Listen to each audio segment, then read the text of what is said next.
بسم اللہ الرحمن الرحیم۔ السلام علیکم، میں ہوں علی اصغر اور آپ دیکھ رہے ہیں میرا یوٹیوب چینل۔ قادیانی مبارک ثانی کیس کا فیصلہ آج کا دن نہایت ہی اہم، اس ویڈیو میں ہم اسی کے متعلق بات کریں گے۔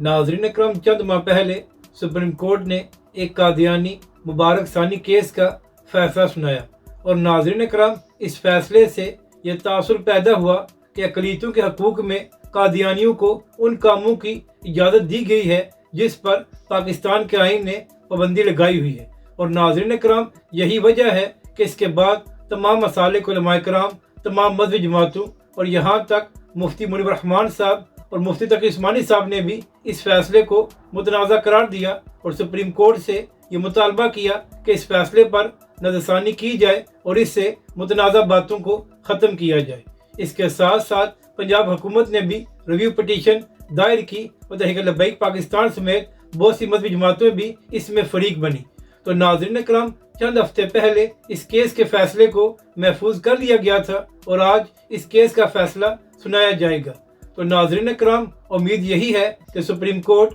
اس کیس کا فیصلہ پاکستان کے آئین کے مطابق سنائے گا اور اس سے پہلے جو اس کیس میں متنازع باتیں تھیں ان کو ختم کیا جائے گا، کیونکہ ناظرین کرام، اگر خدا نخواستہ اب بھی اس کیس کے فیصلے سے متنازع باتوں کو ختم نہ کیا گیا تو ایک نیا تنازع شروع ہو سکتا ہے، کیونکہ ناظرین کرام، مفتی منیب الرحمان صاحب، مفتی تقی عثمانی صاحب اور دیگر بڑے بڑے علماء کرام نے لکھ کر اس کیس کے حوالے سے اپنے دلائل پیش کر دیے ہیں۔ تو ناظرین کرام، امید یہی ہے کہ سپریم کورٹ انہی دلائل کی روشنی میں اپنا فیصلہ سنائے گی اور کوئی نیا تنازع کھڑا نہیں ہوگا، کیونکہ ناظرین کرام، چند دن پہلے مفتی منیب الرحمان صاحب نے ایک تقریب سے خطاب کرتے ہوئے کہا تھا کہ ختم نبوت کے معاملے پر ہم کوئی بھی سمجھوتا نہیں کریں گے اور نہ ہی کسی ایسے فیصلے کو قبول کریں گے جو پاکستان کے آئین کے خلاف ہو۔ اور اسی طرح تحریک لبیک پاکستان اور حافظ سعد رضوی کا بھی یہی موقف ہے کہ قادیانیوں کے حوالے سے